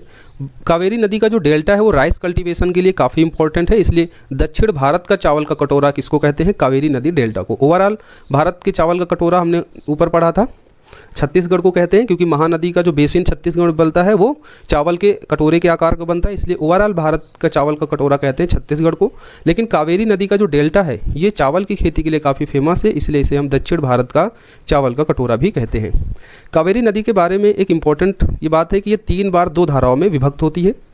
इस पिक्चर में आप देख रहे हैं ये मुख्य कावेरी नदी है। कावेरी नदी आगे बहती है और ये कुछ इस तरीके से 2 धाराओं में विभक्त होती है, फिर ये आगे जाकर मिलती है और फिर बहती है एक संयुक्त धारा और फिर ये 2 धाराओं में विभक्त हो जाती है और फिर दोनों ऐसे मिलती हैं। तो इस तरीके से ये 3 बार 2 धाराओं में विभक्त होती है और जब ये 3 बार 2 धाराओं में विभक्त होती है तो बीच में नदी द्वीप बनते हैं। ये आपके लिए इंपॉर्टेंट है, कई बार एग्जाम में पूछा जाता है। तो कावेरी नदी 3 बार 2 धाराओं में बट जाती है और इन धाराओं के बीच क्या बनते हैं, द्वीप बनते हैं, जिसमें 2 द्वीप आप देखेंगे कर्नाटक में बनेंगे। एक है आपका श्रीरंगपट्टनम द्वीप, दूसरा है आपका शिवसमुद्रम द्वीप। तो सबसे पहले आपको मिलेगा श्रीरंगपट्टनम द्वीप, फिर शिवसमुद्रम द्वीप, दोनों आपको कर्नाटक में मिलेंगे। उसके बाद तमिलनाडु में एक द्वीप बनता है श्रीरंगम द्वीप। तो इस तरीके से कावेरी नदी 3 बार 2 धाराओं में बटकर 3 मुख्य नदी द्वीप बनाती है, श्रीरंगपट्टनम, शिवसमुद्रम जो कर्नाटक में और श्रीरंगम तमिलनाडु में। इस नदी पर कुछ प्रमुख जलप्रपात स्थित है, जिसमें आपको याद रखना है शिवसमुद्रम जलप्रपात जो कर्नाटक में है और एक जलप्रपात है तमिलनाडु में होगेनकल जलप्रपात जो आपके एग्जाम पॉइंट ऑफ व्यू से इंपॉर्टेंट है। तो ये चीज़ आपको याद रखना है, कावेरी नदी पर कौन से 2 मुख्य जलप्रपात, शिवसमुद्रम कर्नाटक का और होगेनकल जलप्रपात तमिलनाडु का। कावेरी की सहायक नदियाँ देख लीजिए, हेमावती, अर्कावती, लक्ष्मण तीर्थ, काबानी, भवानी, अमरावती। अमरावती एक आंध्र प्रदेश का मुख्य शहर भी है जिसको कैपिटल के रूप में अब डेवलप किया जा रहा है। तो अमरावती वो कैपिटल है आंध्र प्रदेश की, लेकिन अमरावती नदी आपसे पूछी जाएगी तो ये कावेरी नदी की सहायक नदी है। तो हेमावती, अर्कावती, लक्ष्मण तीर्थ, काबानी, भवानी, अमरावती, शिमशा, लोक पावनी ये कावेरी नदी की प्रमुख नदियां हैं। अच्छा, कावेरी नदी को इसकी पवित्रता के कारण दक्षिण भारत की गंगा इसको भी कहते हैं। एक तो हम लोग गोदावरी को देखा था, बूढ़ी गंगा और वृद्ध गंगा, लेकिन अगर आपसे दक्षिण भारत की गंगा पूछ लिया जाए तो आपको कावेरी नदी भी एग्जामिनर जो है कभी उसको सही मान लेता है। कारण क्या है कि इसका पवित्रता के संदर्भ में काफ़ी इंपॉर्टेंट रोल है। जिस तरीके से गंगा हिमालयी नदियों में गंगा सबसे पवित्र नदी है, वैसे ये कावेरी नदी भी सबसे पवित्र नदी प्रायद्वीपीय भारत की नदियों में मानी जाती है। तो बूढ़ी गंगा और दक्षिण भारत की गंगा पूछी जाए तो गोदावरी आप लगा दीजिएगा, अगर ऑप्शन में गोदावरी ना हो तो कावेरी आप लगा दीजिएगा। इसमें हमेशा विवाद रहता है इस तरीके के क्वेश्चनों में, क्योंकि कावेरी को भी दक्षिण भारत की गंगा कहते हैं और गोदावरी नदी को भी दक्षिण भारत की गंगा कहते हैं। तो ये तो हो गया कावेरी नदी के बारे में। ब्रह्मगिरी पहाड़ियों से निकल रही है और फिर आगे कर्नाटक फिर तमिलनाडु में प्रवेश करती है और ये कावेरी का डेल्टा बंगाल की खाड़ी में बना दे रही है। हेमावती, अर्कावती, लक्ष्मण तीर्थ, काबानी, भवानी और अमरावती इसकी प्रमुख सहायक नदियां हैं। अब हम देखेंगे वायगाई नदी एक अन्य नदी है वायगाई, और उसके बाद ताम्रपर्णी नदी भी एक छोटी सी नदी है जो बंगाल की खाड़ी में डेल्टा बनाती है। पहले वायगाई नदी देख लेते हैं। वायगाई नदी का उद्गम वर्षानाथ पहाड़ी जो तमिलनाडु के मदुरै जिले में स्थित है यहाँ से निकलती है और वायगाई नदी के किनारे ही तमिलनाडु का एक प्रमुख शहर मदुरै शहर स्थित है और इसी मदुरै जिले में वर्षानाथ पहाड़ियाँ हैं जहाँ से इस नदी का उद्गम होता है। वायगाई नदी का जो संगम होता है, जो डेल्टा बनता है, वो पाक की खाड़ी में बनता है, बे ऑफ पाक। तो ये चीज़ आपको याद रखनी है। वायगाई नदी का जो डेल्टा बनता है पाक की खाड़ी छोटी सी खाड़ी है जो बे ऑफ बंगाल का ही एक हिस्सा है। खाड़ी आप जानते हैं ना, 3 तरफ आप देखेंगे लैंड मास होगा, माफ़ कीजिए, ये 3 तरफ वाटर बॉडी होती है और एक तरफ क्या होता है, ऐसे लैंड मास होता है। कुछ इस तरीके से हम देखते हैं ऐसे करके। तो ये आप देख रहे हैं, इधर से भी वाटर बॉडी, इधर से भी वाटर बॉडी, इधर से भी वाटर बॉडी, ये धंसा हुआ हिस्सा क्या बन जा रहा है, खाड़ी बन जा रही है, राइट। तो पाक की खाड़ी है, आपको हमने अपने इंट्रोडक्शन पार्ट वाली क्लास में आपको दिखाया था पाक की खाड़ी। तो इसी पाक की खाड़ी में वायगाई नदी जाकर गिरती है। कहाँ से इसका उद्गम होता है, वर्षानाथ पहाड़ियाँ तमिलनाडु के मदुरै जिले से। ताम्रपर्णी एक अन्य नदी है जो अगस्तमलाई पहाड़ियों से निकलती है और मन्नार की खाड़ी में गिर जाती है। तो इस तरीके से बे ऑफ बंगाल में गिरने वाली हमने सभी नदियों के बारे में देख लिया है। अब हम देखेंगे अरब सागर में गिरने वाली नदियाँ। अरब सागर में गिरने वाली प्रमुख नदियाँ एक बार ये ओवरऑल देख लीजिए। सबसे पहले आप देखेंगे लूनी नदी। लूनी नदी हालांकि अंतःस्थलीय नदियाँ है, किताबों में अरब सागर में गिरने वाली नदियों के क्रम में इसको भी जोड़ देते हैं, तो यहाँ से आप इसको चाहे तो अलग कर लीजिए। लूनी नदी एक अंतःस्थलीय नदियाँ है जो अरावली पर्वत श्रेणी से निकलती है और कच्छ के रन में विलीन हो जाती है, ये किसी समुद्र का हिस्सा नहीं बनती है। तो उसके बाद आप देखेंगे तो साबरमती, माही नदी, नर्मदा, ताप्ती, फिर आगे बढ़ेंगे तो मांडवी और जुआरी नदी। इससे पहले महाराष्ट्र में एक नदी है मीठी नदी, और मीठी नदी है जो इसी अरब सागर में गिर जाती है। फिर उसके बाद गोवा की ये दो महत्वपूर्ण नदियां हैं, मांडवी और जुआरी नदी। जुआरी नदी हालांकि मांडवी की ही सहायक नदी है, जो अंत में, जैसे हमने वहाँ देखा था ब्राह्मणी नदी में वैतरणी नदी आखिरी में आकर मिल जाती है, वैसे इस मांडवी नदी में जुआरी नदी लास्ट में समुद्र में गिरने से पहले मिल जाती है। फिर उसके नीचे देखेंगे शरावती नदी कर्नाटक में। कर्नाटक में एक और महत्वपूर्ण नदी है जो अरब सागर में गिरती है, उसका नाम है काली नदी। फिर केरल में दो मुख्य नदियां हैं जो अरब सागर में गिरती हैं, एक है भरतपुंजा नदी जिसको हम पोन्नानी रिवर भी कहते हैं, और एक पेरियार नदी है। पेरियार नदी जो केरल की सबसे लंबी नदी है। अब हम इनके बारे में एक एक करके देख लेते हैं। लूनी नदी के बारे में देख लीजिए, अंतःस्थलीय नदी है। इसका उद्गम अरावली पर्वत श्रेणी में जो नागा पहाड़ियाँ हैं अजमेर राजस्थान में आपको ये मिलेंगी, वहाँ से ये नदी निकलती है। कच्छ के रन गुजरात में विलुप्त हो जाती है। इसकी सहायक नदियाँ हैं सुखड़ी, लिलढ़ी, मिठड़ी और खारी नदी, ये सभी इसकी सहायक नदियाँ हैं। कच्छ के रन में विलुप्त हो जाती है। नागा पहाड़ी अरावली पर्वत श्रेणी का जो हिस्सा है वहाँ से ये निकलती हैं। और अगर राजस्थान का स्थान पूछा जाएगा तो अजमेर में ही नागा पहाड़ी आपको मिलेंगी अरावली पर्वत रेंज में, जहाँ से लूनी नदी का उद्गम होता है। साबरमती नदी देख लीजिए, ये मेवाड़ पहाड़ी जो अरावली पर्वत श्रेणी का ही हिस्सा है, यहाँ से ये नदी निकलती है। मेवाड़ पहाड़ी राजस्थान से खंबात की खाड़ी अरब सागर में गिर जाती है। खंबात की खाड़ी ये आप देख रहे हैं, खंबात की खाड़ी ये है खंबात की खाड़ी, और इस खंबात की खाड़ी में साबरमती, आगे देखेंगे तो माही, नर्मदा, ताप्ती, ये सभी नदियाँ खंबात की खाड़ी में गिर जाती हैं जो इस अरब सागर का ही हिस्सा हैं। साबरमती के बारे में हमने ये चीज़ें यहाँ पर देख ली हैं कि मेवाड़ पहाड़ी जो अरावली पर्वत श्रेणी का हिस्सा है यहाँ से निकलती है, खंबात की खाड़ी में गिरती है। इसमें एक अन्य महत्वपूर्ण फैक्ट है, जो अहमदाबाद है गुजरात का जो इम्पोर्टेंट शहर है, ये इसी साबरमती नदी के किनारे स्थित है, और इसी अहमदाबाद में ही साबरमती आश्रम गांधी जी ने बसाया था, साबरमती के नाम से ही। तो ये चीज़ आपको याद रखना है। अहमदाबाद शहर किस नदी के किनारे स्थित है? साबर नदी के किनारे। आगे हम देखते हैं माही नदी। माही नदी विंध्याचल पर्वत मध्य प्रदेश के धार जिला से निकलती है और ये खंबात की खाड़ी में गिरती है। ये आप यहाँ देखिए माही नदी, इसके बारे में एक इंपॉर्टेंट फैक्ट है कि ये कर्क रेखा को 2 बार डिवाइड करती है। कर्क रेखा को 2 बार डिवाइड करती है, ये आपकी कर्क रेखा है और इसको ये 2 बार डिवाइड करती है। ये विंध्याचल पर्वत श्रेणी है, मध्य प्रदेश का धार जिला, जहाँ से माही नदी निकलती है, फिर उत्तर की ओर प्रवाहित होती है, राजस्थान में प्रवेश करती है, और राजस्थान में प्रवेश करने के बाद ही ये फिर दक्षिण की तरफ मुड़ जाती है, दक्षिण पश्चिम की तरफ, और आगे खंबात की खाड़ी में गिर जाती है। तो माही नदी में कुछ इंपॉर्टेंट चीज़ें आप देख लीजिए। विंध्याचल पर्वत मध्य प्रदेश के धार जिले से निकलती है, ये 3 राज्यों में प्रवाहित होती है, पहले मध्य प्रदेश, फिर ऊपर उत्तर की तरफ जाती है, राजस्थान में प्रवेश करती है, फिर नीचे दक्षिण पश्चिम की तरफ प्रवाहित होकर गुजरात में आती है, और फिर खंबात की खाड़ी में गिर जाती है। यह नदी कर्क रेखा को 2 बार डिवाइड करती है। सहायक नदी जो माही की मुख्य है वो है सोम और जाखम। सोम और जाखम सहायक नदियां हैं माही की। अब हम नर्मदा नदी के बारे में देख लेते हैं। नर्मदा नदी जो मैकाल पर्वत श्रेणी की अमरकंटक पठार से निकलती है। मैकाल पर्वत श्रेणी जो अमरकंटक है ये छत्तीसगढ़ में पड़ती है, और उसी का जो पश्चिम वाला क्षेत्र है ये मान लीजिए नर्मदा नदी है, और यहाँ पर क्या है? छत्तीसगढ़ है। तो छत्तीसगढ़ की जो मैकाल पर्वत श्रेणियाँ हैं इसी के सबसे पश्चिमी हिस्से से ये निकलती हैं। हालांकि ये छत्तीसगढ़ में इसका प्रवाह नहीं होता है, इसका प्रवाह कहाँ से होता है? मध्य प्रदेश से होता है, बिल्कुल छत्तीसगढ़ से सटा हुआ क्षेत्र है वहाँ से होता है, क्योंकि जो मैकाल पर्वत श्रेणी है उसका जो अधिकांश हिस्सा है वो छत्तीसगढ़ में ही पड़ता है, और इसी मैकाल पर्वत के पश्चिमी ढाल से ये नदी निकलती है मध्य प्रदेश के रीजन से। तो ये चीज़ आपको थोड़ा सा याद होना चाहिए। मैकाल पर्वत श्रेणी के अमरकंटक पठार से ये निकलती है। लंबाई इसकी है 1312 किलोमीटर। मध्य प्रदेश, महाराष्ट्र, गुजरात में इसका आप अपवाह देखेंगे, यानी मध्य प्रदेश, फिर उसके बाद महाराष्ट्र में थोड़ा सा हिस्सा आप नर्मदा नदी का देखेंगे बिल्कुल बॉर्डर पे, और फिर गुजरात में। यह उत्तर में विंध्याचल और दक्षिण में सतपुड़ा श्रेणियों के मध्य भ्रंश घाटी में प्रवाहित होती है। जब हमने पेनिनसुलर प्लेटो दिखाया था तो ये नर्मदा नदी के ऊपर है विंध्याचल पर्वत श्रेणी और उसके नीचे है सतपुड़ा पर्वत श्रेणी, और इन दोनों पर्वत श्रेणियों के मध्य भ्रंश घाटी में प्रवाहित होती है नर्मदा नदी। खंबात की खाड़ी में गिर जाती है। सहायक नदी है नर्मदा की तवा, दूधी, हिरन, ये 3 प्रमुख सहायक नदी हैं जो आपके एग्जाम में पूछी जा सकती हैं, तवा, दूधी, हिरन। इस नदी पर प्रमुख जलप्रपात हैं जिसमें धुआंधार देखेंगे, कपिलधारा जलप्रपात देखेंगे मध्य प्रदेश में।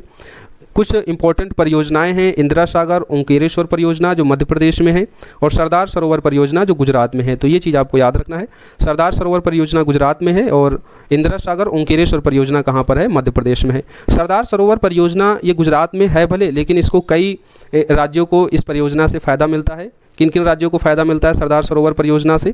सरदार सरोवर परियोजना से फ़ायदा मिलता है राजस्थान को, और इस परियोजना से मध्य प्रदेश को भी फ़ायदा मिलता है और महाराष्ट्र को भी फ़ायदा मिलता है। तो सरदार सरोवर परियोजना से राजस्थान को फ़ायदा मिलता है, पीने के लिए पानी, सिंचाई के लिए सुविधा इस सरदार सरोवर डैम परियोजना से राजस्थान को मुहैया कराया जाता है, और मध्य प्रदेश, महाराष्ट्र और गुजरात में तो सरदार सरोवर परियोजना है ही। किस नदी पर है सरदार सरोवर परियोजना? तो नर्मदा नदी पर। तो नर्मदा नदी पर ये इंपॉर्टेंट कुछ प्रोजेक्ट हैं, इंदिरा सागर ओंकारेश्वर परियोजना मध्य प्रदेश में और सरदार सरोवर परियोजना गुजरात में। इस नदी में एक इम्पॉर्टेंट द्वीप है साधु बेट द्वीप, ये आप याद रखना। साधु बेट द्वीप किस नदी पर है? तो नर्मदा नदी पर। और नर्मदा नदी के तट पर ही गुजरात का एक प्रमुख शहर है भरूच। भरूच हम प्राचीन काल में देखते हैं एक प्रमुख बंदरगाह भी था और अंग्रेज़ों के टाइम पर भी ये एक प्रमुख बंदरगाह था भरूच। तो भरूच जो शहर है वो गुजरात में है, किस नदी के तट पर? नर्मदा नदी के तट पर। तो नर्मदा नदी के बारे में आप इतनी चीज़ याद रखिए। उद्गम मैकाल पर्वत श्रेणी के अमरकंटक पठार से 1312 किलोमीटर लंबाई है। मध्य प्रदेश, महाराष्ट्र, गुजरात में इसका अपवाद क्षेत्र है। विंध्याचल और सतपुड़ा पर्वत श्रेणियों के मध्य भ्रंश घाटी में प्रवाहित होती है, खंबात की खाड़ी में गिर जाती है। सहायक नदियां हैं तवा, दूधी, हिरन। प्रमुख जलप्रपात है धुआंधार, कपिलधारा जो मध्य प्रदेश में है। कुछ इंपॉर्टेंट यहाँ पर प्रोजेक्ट बनाए गए हैं, इंदिरा सागर ओंकारेश्वर परियोजना मध्य प्रदेश के हैं, सरदार सरोवर परियोजना गुजरात में है। साधु बेट द्वीप इस नदी पर स्थित है और इस नदी के तट पर भरूच शहर गुजरात में जो स्थित है। अब हम देखते हैं नर्मदा के बाद ताप्ती नदी। ताप्ती नदी ये मध्य प्रदेश के बैतूल जिले में बैतूल का पठार है, तो अगर बैतूल जिला न दे के बैतूल पठार भी दे सकता है, तो दोनों के लिए आप लोग तैयार रहिएगा। मध्य प्रदेश के बैतूल जिला बैतूल पठार के मुल्ताई नामक स्थान से निकलता है। ये स्थान इंपॉर्टेंट है, मुल्ताई कई बार आपसे पूछा जा चुका है ताप्ती नदी के उद्गम में। तो ताप्ती नदी का उद्गम मुल्ताई नामक स्थान से होता है। पठार कौन सा है? बैतूल का पठार। डिस्ट्रिक्ट कौन सा है? बैतूल जिला। सतपुड़ा श्रेणी के ये सभी हिस्से हैं। तो ताप्ती नदी को अगर पर्वत रेंज के हिसाब से उद्गम पूछेगा तो कौन सा बताएंगे? सतपुड़ा पर्वत श्रेणी, सतपुड़ा माउंटेन रेंज। यहाँ से निकलती है और फिर खंबात की खाड़ी में गिर जाती है। सतपुड़ा और अजंता पर्वत श्रेणी के मध्य भ्रंश घाटी में बहती हैं। तो दो नदियाँ हमने देख लिया अरब सागर में जो भ्रंश घाटी में बहती हैं, एक तो नर्मदा नदी जो विंध्याचल और सतपुड़ा पर्वत श्रेणी के मध्य बहती है, दूसरी है ताप्ती नदी जो सतपुड़ा और नीचे अजंता पर्वत श्रेणी के मध्य बहती है। इस नदी के तट पर गुजरात का सूरत शहर बसा हुआ है। और ताप्ती नदी पर जो इंपॉर्टेंट प्रोजेक्ट बने हुए उसमें उकाई और काकरापारा प्रोजेक्ट है जो गुजरात का है, इंपॉर्टेंट है ये। ताप्ती नदी पर दो प्रमुख परियोजनाएं हैं, एक उकाई और दूसरी कौन सी है? काकरापारा परियोजना। कहाँ पर? गुजरात में। और इसी नदी के तट पर है सूरत शहर। अजंता पर्वत श्रेणी सतपुड़ा पर्वत श्रेणी के मध्य भ्रंश घाटी में प्रवाहित होती है। इसका उद्गम कहाँ से होता है? तो सतपुड़ा पर्वत श्रेणी में स्थित बैतूल पठार जो कि मध्य प्रदेश के बैतूल जिले के मुल्ताई नामक स्थान पर है, यहाँ से इसका उद्गम होता है। ताप्ती नदी के बाद हमने देखा था एक मीठी नदी है जो मुंबई के विहार झील से निकलती है, फिर अरब सागर में गिर जाती है। बस आपको ये याद रखना है, मीठी नदी जो है वो अरब सागर में गिरने वाली नदियाँ है। कहाँ से निकलती है? तो ये मुंबई के विहार झील से, महाराष्ट्र से यानी। फिर आप आगे बढ़ेंगे तो आपको मिलेगा गोवा। और गोवा की दो इंपॉर्टेंट नदियाँ पढ़नी, एक तो मांडवी जिसे हम महादाय नदी या महादोय नदी भी कहते हैं, कहीं कहीं महोदय नदी भी कहते हैं। तो मांडवी और महादाय नदी ये पश्चिमी घाट से निकलती है। पश्चिमी घाट का जो उत्तरी कर्नाटक की सीमा है जो गोवा से लगता है, मान लीजिए गोवा है और ये आपका कर्नाटक वाला क्षेत्र है। तो कर्नाटक वाला के क्षेत्र का जो उत्तरी हिस्सा है बिल्कुल जो गोवा से सटा हुआ है, यहाँ से ये नदी निकलती है, फिर ये गोवा में प्रवाहित होते हुए अरब सागर में गिर जाती है। तो मांडवी नदी के बारे में ये आप याद रखना। उत्तर कर्नाटक की सीमा से निकलती है, थोड़ा सा हिस्सा कर्नाटक में आप देखेंगे जो बिल्कुल सीमावर्ती है। उसके बाद इस नदी का जो मेन हिस्सा है वो गोवा में ही प्रवाहित होता है। गोवा की ये जीवन रेखा कहलाती है। इस नदी के तट पर आप देखेंगे तो भीमगढ़ वन्यजीव अभ्यारण्य है और गोवा की जो कैपिटल पणजी है वो इसी मांडवी नदी के तट पर स्थित है।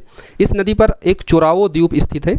हमने कई सारी नदियाँ देखी जो नदी द्वीप का निर्माण कर रही हैं और उसमें एक नदी ये भी है मांडवी, और जिस पर इंपॉर्टेंट द्वीप है चोरावो द्वीप, और इसी द्वीप पर स्थित है सलीम अली पक्षी अभ्यारण्य। सलीम अली पक्षी अभ्यारण्य के बारे में आपने कई बार पढ़ा होगा, लेकिन शायद आपने इस द्वीप के बारे में नहीं पढ़ा होगा, तो याद रखिएगा चोरावो द्वीप पर स्थित है सलीम अली पक्षी विहार। और ये चोरावो द्वीप गोवा में मांडवी नदी पर स्थित है। मांडवी नदी पर यह चोरावो द्वीप बना हुआ है जिस पर सलीम अली पक्षी विहार है, इंपॉर्टेंट है, याद रखना। नर्मदा ताप्ती जैसे नदमुख बनाती है। नदमुख का मतलब क्या होता है? जो नदियाँ सीधे समुद्र में गिर जाती हैं, किसी भी प्रकार का डेल्टा नहीं बनाती हैं, तो उस तरीके से नर्मदा और ताप्ती नदियाँ भी डेल्टा नहीं बनाती हैं, नदमुख यानी एस्चुरी बनाती हैं। वैसे ये मांडवी नदी भी एस्चुरी का निर्माण करती हैं। तो मांडवी नदी के बारे में ये कुछ चीज़ें हैं जो इंपॉर्टेंट है। उत्तर कर्नाटक की सीमा से निकलकर गोवा में प्रवाहित होती है, अरब सागर में गिर जाती है। गोवा की जीवन रेखा है। भीमगढ़ वन्यजीव अभ्यारण्य जो गोवा में है वो इसी नदी पर है। पणजी शहर इसी नदी के तट पर स्थित है। चोरावो द्वीप इस नदी पर है जिस पर सलीम अली पक्षी विहार बना हुआ है। नर्मदा ताप्ती नदी के बाद ये एस्चुरी का निर्माण करती है। अब गोवा की जो सेकेंड इंपॉर्टेंट नदी है वो है जुआरी नदी। जुआरी नदी, ये जुआरी नदी के नाम से इसका नाम जुआरी नदी पड़ा है, यानी जो टाइडल रिवर है एक प्रकार की, ज्वार भाटा आप समझ रहे हैं ना, तो एक प्रकार की ज्वारी नदी है, टाइडल रिवर है, इसी के कारण इसको हम जुआरी नदी के नाम से जानते हैं। पश्चिमी घाट की जो हेमद वर्षम है गोवा में, वहाँ से इस नदी का उद्गम होता है और फिर अरब सागर में गिर जाती है। यानी गोवा का जो हेमद वर्षम स्थान है वहाँ से निकलती है और फिर अरब सागर में ही गिर जाती है। यानी जुआरी नदी केवल गोवा में ही प्रवाहित होती है और ये गोवा में प्रवाहित होने वाली सबसे लंबी नदी है, इस चीज़ को आप याद रखना। और अंत में ये अरब सागर में गिरने से पहले मांडवी नदी में मिल जाती है, इसलिए मांडवी नदी की ये सहायक नदी भी मानी जाती है, जुआरी नदी। इस नदी तट के मुहाने पर वास्को डिगामा बंदरगाह है और जुआरी नदी मांडवी नदी के संगम पर देखेंगे तो मरमू गोवा बंदरगाह है। दोनों ही इंपॉर्टेंट पोर्ट हैं गोवा के। वास्को डिगामा पोर्ट जो जुआरी नदी तट के मुहाने पर आपको मिलेगा और जुआरी नदी और मांडवी नदी जहां पर मिलती है वहां पर आप देखेंगे तो मरमू गोवा बंदरगाह स्थित है। तो जुआरी नदी के बारे में कुछ इंपॉर्टेंट फैक्ट हैं, याद रख लीजिए। गोवा के हेमद वर्षम से इसका उद्गम होता है। ये एक प्रकार की टाइडल रिवर है यानी जुआरी नदी है। मांडवी की सहायक नदी है, गोवा में बहने वाली सबसे लंबी नदी है। इस नदी के तट के मुहाने पर वास्को डिगामा बंदरगाह स्थित है। जुआरी और मांडवी नदी के संगम पर मरमू गोवा बंदरगाह स्थित है। अब हम गोवा से जब नीचे बढ़ेंगे तो कर्नाटक में प्रवेश करेंगे और कर्नाटक की जो नदी है काली नदी, ये कर्नाटक के उत्तरी कन्नड़ जिले से इसका उद्गम होता है। चापाकार का आकार बनाते हुए पश्चिम की ओर प्रवाहित होकर फिर अरब सागर में गिर जाती है। यानी ये कर्नाटक है मान लीजिए, उत्तर कन्नड़ जिले से ये निकलती है और फिर ये चापाकार यानी पहले पूर्व की तरफ जाती है और बिल्कुल फिर चाप के आकार का ये निर्माण करती है और फिर ये पश्चिम की तरफ मुड़ जाती है और अंत में ये अरब सागर में गिर जाती है। और इस काली नदी के तट पर कैगा शहर, जो कर्नाटक का एक प्रमुख शहर है कैगा, ये यहाँ पर स्थित है। ये चीज़ आप याद रखिए। कैगा आप जानते हैं कि ये एक यहाँ पर नाभिकीय संयंत्र भी स्थित है कैगा में ही। तो ये कैगा इंपॉर्टेंट सिटी है जो काली नदी पर स्थित है, याद रखिएगा, कर्नाटक में ये है। अब कर्नाटक की एक और नदी है जो अरब सागर में गिरती है, इसके बारे में आपको बस इतना याद रखना है। नदी का नाम क्या है? शरावती नदी। ये पश्चिमी घाट कर्नाटक से निकलती है और अरब सागर में ही गिर जाती है। इस नदी पर जोग, या जिसे हम गरसुप्पा जलप्रपात कहते हैं, ये स्थित है कर्नाटक में। ये इंपॉर्टेंट है, कई बार पूछा जाता है। जोग या गरसुप्पा जलप्रपात किस स्टेट में है? कर्नाटक में। किस नदी पर है? तो ये शरावती नदी पर स्थित है। आगे बढ़ेंगे केरल में, और केरल में दो प्रमुख नदियां हैं जो अरब सागर में गिरती हैं। एक है आपकी पेरियार नदी। पेरियार नदी है अन्नामलाई पहाड़ी केरल से निकलकर अरब सागर में गिर जाती है। इसे केरल की जीवन रेखा कहते हैं। जैसे हमने मांडवी नदी के बारे में देखा था कि ये गोवा की जीवन रेखा है, उसी तरीके से पेरियार नदी जो है ये केरल की जीवन रेखा है, क्योंकि पेरियार नदी जो है ये सिंचाई और पीने के पानी के लिए काफ़ी इंपॉर्टेंट हो जाती है केरल के संदर्भ में। केरल की ये जीवन रेखा कहलाती है। केरल की सबसे लंबी नदी भी है। ये काफ़ी विवादित है लंबाई के क्रम में, लेकिन लेटेस्ट डाटा के अनुसार लंबाई के संदर्भ में पेरियार नदी है। इससे के बाद जब हम भरतपुंजा नदी देखेंगे तो भरतपुंजा नदी की लंबाई भी काफ़ी है केरल के संदर्भ में। पुरानी किताबें देखेंगे तो उसमें आप देखेंगे कि केरल की सबसे लंबी नदी भरतपुंजा बताई जाती है, लेकिन अब लेटेस्ट आंकड़ों के अनुसार पेरियार नदी ही केरल की सबसे लॉन्गेस्ट रिवर है। ये चीज़ आप याद रखना। तो ये केरल की सबसे लंबी नदी है। इडुक्की बांध जो है केरल में स्थित है, जो इसी पेरियार नदी पर है। तो पेरियार नदी में आपको क्या क्या याद रखना है? अन्नामलाई पहाड़ी जो केरल में है वहाँ से ये नदी निकलती है, अरब सागर में गिर जाती है। केरल की जीवन रेखा इसे कहते हैं। केरल की सबसे लंबी नदी है और इडुक्की जो बांध है केरल में, ये इसी पेरियार नदी पर स्थित है। अब आगे देखते हैं भरतपुंजा नदी। भरतपुंजा नदी को हम पुन्नानी रिवर भी कहते हैं। ये पश्चिमी घाट केरल से निकलकर अरब सागर में गिर जाती है। केरल की नील नदी कहा जाता है। केरल की नील नदी क्यों कहते हैं? जैसे विश्व की सबसे लंबी नदी है नील नदी, वैसे भरतपुंजा को भी पहले केरल की सबसे लंबी नदी माना जाता था, लेकिन लेटेस्ट आंकड़े आ गए हैं तो पेरियार हो गई है सबसे लंबी नदी। लेकिन जो फैक्ट है कि केरल की नील नदी किसे कहा जाता है, तो वो भरतपुंजा नदी या पुन्नान नदी को कहा जाता है। इसे आप याद रखना। केरल की इसे नील नदी कहते हैं, भरतपुंजा या फिर पुन्नान नदी को। यहाँ पर हमने डिस्क्राइब कर दिया है। केरल की सेकंड लॉन्गेस्ट रिवर हो जाती है भरतपुंजा। हालांकि कुछ किताबों में इसे लॉन्गेस्ट रिवर ऑफ केरल माना गया था, यद्यपि नए आंकड़ों के अनुसार पेरल जो है केरियार की अब सबसे लंबी नदी बन गई है। तो ये चीज़ थोड़ा सा आप याद रखना। अब हम अंतःस्थलीय नदियों के बारे में देख लेते हैं। अंतःस्थलीय नदियों में एक तो लूनी नदी हमने देखी ली है, एक अन्य इंपॉर्टेंट नदी है घग्घर नदी, जो शिमला हिमाचल प्रदेश की जो कैपिटल है इसके समीप कालका या शिवालिक की पहाड़ियां हैं, यहाँ से नदी निकलती है आगे हरियाणा राजस्थान से प्रवाहित होते हुए अंत में हनुमानगढ़ जो राजस्थान का एक प्रमुख शहर है, यहाँ पर स्थित भटनेर के मरुस्थल में ये घग्घर नदी क्या हो जाती है? विलीन हो जाती है। तो हमने सभी तरह की नदियाँ पढ़ ली हैं अपवाह तंत्र में। बंगाल की खाड़ी, अरब सागर में गिरने वाली सभी नदियाँ, अंतःस्थलीय नदियों को देख लिया, और इससे पहले हमने हिमालयी अपवाह तंत्र में सिंधु, गंगा, ब्रह्मपुत्र नदियों को पढ़ लिया था। अंत में ये कुछ इंपॉर्टेंट फैक्ट हैं, जैसे दूधी गंगा नाम से जम्मू कश्मीर, उत्तराखंड और महाराष्ट्र में आपको नदियाँ मिलेंगी। तो दूध गंगा के नाम से आपको जम्मू कश्मीर में भी एक नदी मिलेगी, उत्तराखंड में भी मिलेगी और महाराष्ट्र में भी। नीचे यहाँ पर दिया गया है भारत में नदियाँ अपवाह क्षेत्र के घटते क्रम में देखेंगे। ये भारत के संदर्भ में है, क्योंकि ब्रह्मपुत्र और नदी जो है वो भारत और बांग्लादेश तिब्बत में भी बहती है। तो केवल ये भारत के संदर्भ में है। अगर आपसे पूछा जाए अपवाद क्षेत्र का घटता क्रम कौन सा होगा, अपवाद क्षेत्र मतलब जो अन्य सहायक नदियाँ भी आकर इसमें मिलती है उस पूरे रीजन को अपवाद क्षेत्र माना जाता है। जैसे मान लीजिए ब्रह्मपुत्र नदी है, तो ये ब्रह्मपुत्र नदी अरुणाचल प्रदेश और असम में ही भारत में बहती है, लेकिन इसमें आपको जल जो है इधर सिक्किम से भी तिस्ता का भी मिलेगा। तो तिस्ता वाला रीजन भी इसी अपवाद क्षेत्र में आ जाता है। तो अपवाद क्षेत्र का सीधा सा मतलब ये होता है कि जितनी भी सहायक नदी आकर मिलती है उस पूरे रीजन को अपवाद क्षेत्र माना जाता है। तो अपवाद क्षेत्र का घटता क्रम देखेंगे तो जो सबसे बड़ा अपवाद क्षेत्र भारत में है वो गंगा का है, उसके बाद गोदावरी का है, और नदियों की लंबाई के भी क्रम में गंगा सबसे लंबी है और दूसरे पर आती है गोदावरी। गोदावरी सेकेंड लॉन्गेस्ट नदी है पूरे भारत की और प्रायद्वीपीय भारत की फर्स्ट लॉन्गेस्ट नदी है। तो अपवाद क्षेत्र में भी गंगा का अपवाद क्षेत्र सबसे बड़ा है, उसके बाद गोदावरी, फिर कृष्णा, फिर ब्रह्मपुत्र, फिर महानदी, फिर नर्मदा, कावेरी, देन ताप्ती, उसके बाद भी कई अन्य नदियां हैं। ये भारत के संदर्भ में है। ओवरऑल तो ब्रह्मपुत्र नदी का काफ़ी बड़ा अपवाद क्षेत्र है, लेकिन भारत में ब्रह्मपुत्र नदी का अपवाद क्षेत्र जो है वो गंगा, गोदावरी, कृष्णा से कम हो जाता है। तो गंगा, गोदावरी, कृष्णा, ब्रह्मपुत्र, महानदी, नर्मदा, कावेरी, ताप्ती, इनका हमने बड़े से छोटे की तरफ आते हुए अपवाह क्षेत्र देखा। उसी तरीके से नदियों का क्रम देख लेते हैं। तो सबसे लंबी नदी भारत की है गंगा, फिर गोदावरी, फिर तीसरे पर कृष्णा है, फिर यमुना है, फिर ब्रह्मपुत्र है, नर्मदा है, उसके बाद चंबल, देन कावेरी, फिर सोन, फिर ताप्ती। तो ये लंबाई के अनुसार नदियों का क्रम है, घटता क्रम है बड़े से छोटे की तरफ। ये अपवाद क्षेत्र का घटता क्रम है बड़े से छोटे की तरफ। तो ये कुछ चीज़ें थी अपवाद तंत्र के संबंध में और जो आपके एग्जाम में आती हैं। तो इस तरीके से हमने पूरा अपवाह तंत्र देख लिया है। अब यहाँ से क्वेश्चन बाहर नहीं होगा, अब आपको कुछ और पढ़ने की ज़रूरत नहीं है। इस नोट्स में, इस क्लास में हमने सभी इनपुट को शामिल किया गया है जहाँ से आपके एग्जाम में प्रश्न आ सकते हैं। तो अपवाह तंत्र खत्म होता है। अब हम लोग आगे किसी अगले टॉपिक के साथ मिलेंगे। आगे जो टॉपिक होगा वो होगा हमारा मृदा से, मिट्टियों से संबंधित। तो एक मैराथन में लेकर हम पूरी मिट्टियों को डिस्कस कर लेंगे। जैसा कि हमने बताया था कि 9 तारीख को आपका पूरा इंडियन ज्योग्राफी का नोट्स आपको हमारे संकल्प बैच के पेड ग्रुप में मिल जाएगा। तो जो बच्चे इससे जुड़ना चाहते हैं वो जुड़ सकते हैं। 6306473800 हमारा नंबर है, इस पर कॉल या मैसेज कर सकते हैं। 7वीं बीपीएससी के लिए डेडिकेटेड बैच है जिसमें प्रीलिम्स और मेंस दोनों की ही आपको प्रिपरेशन कराई जाएगी। मेंस में हम जीएस पेपर 2 के पॉलिटी सेक्शन को कवर कर रहे हैं। यूट्यूब पर क्लासेज आपको मिल जाएंगी, आप देख सकते हैं इन क्लासेस की क्वालिटी, सभी चीज़ें।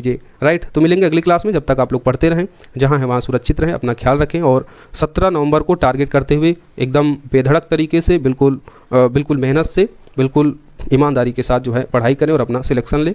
बाकी जो क्वेरीज हो कमेंट बॉक्स में ज़रूर बताएं, उन सभी का सोल्यूशन जो है वो किया जाएगा। मिलते हैं नेक्स्ट क्लास में। धन्यवाद।